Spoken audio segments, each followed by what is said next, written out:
Magandang umaga po, magandang tanghali, magandang hapon, magandang gabi mga kaantingero-antingera ko dyan.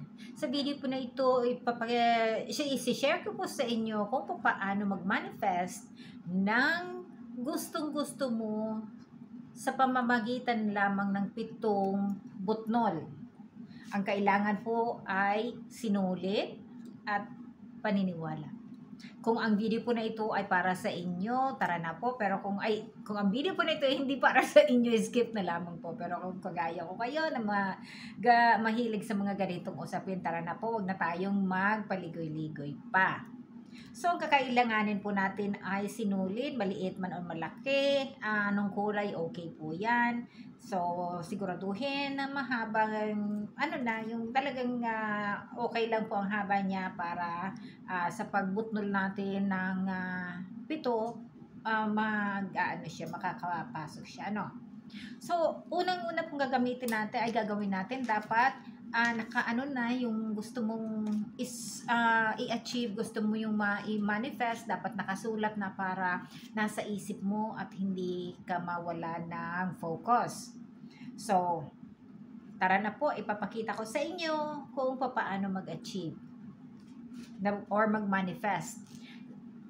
Ito pong dulong ito, saka ito, huwag nyo pong bubutnulan, So, malinis lamang po siya. Pakakat ng ganon, hayaan nyo na kasi ang 7 butnol talaga, yan ang kailangan natin. So, ayan. Ang ganito po ang ginagawa ko pag may gusto ako. So, i-explain ko sa inyo, ipapakita ko sa inyo kung paano paggawa ko para na ma-try din ninyo. Ito po ay walang orasyon, ito lamang ay talagang paniniwala na sa kakayanan natin. So, ganito po.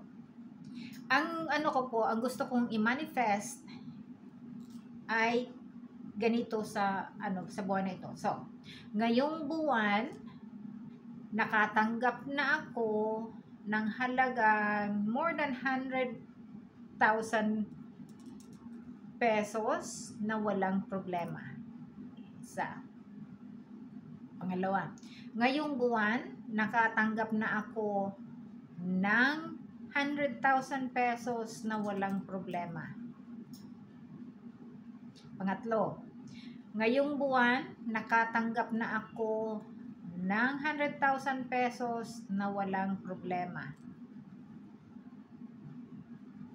Pang-apat, ngayong buwan, nakatanggap na ako ng 100,000 pesos na walang problema. Panglima, ngayong buwan, nakatanggap na ako ng 100,000 pesos na walang problema.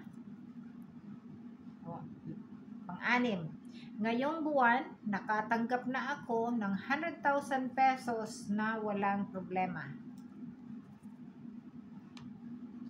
Pang-7, ngayong buwan, nakatanggap na ako ng 100,000 pesos na walang problema. So, ayan po, 7 na butnol. Ngayon, ang pinakang importante po nito, kung gusto mo, ilagay mo dito sa gawin mong bracelet. Kaya lang pag ginawa mo ng bracelet, magbubutnol ka rin. So, medyo mahirap pong gawin na gagawing bracelet. Pero pwedeng ilagay sa cellphone na pang dekorasyon. Halimbawa, ganito. O, halimbawa, ganyan, ilagay sa sa loob ng cellphone dyan sa may likuran. O kaya ilagay sa may laptop mo, o kaya sa may higaan mo nakabitay, o kaya simple nasa wallet. Pero, bawat araw o every time po na makita mo siya, ang sasabihin mo ay, thank you, thank you, thank you. Lagi ka po magte-thank you. So, lagay mo sa bulsa mo. Ako, ayan, lagay ko sa bulsa ko. So, every time na ako ng bulsa, makikita ko, thank you, thank you, thank you. So, ganun lamang po kadali. At kung i-try nyo po ninyo, tapos kung ma-manifest po ninyo yung gusto ninyo, please let me know. Thank you po.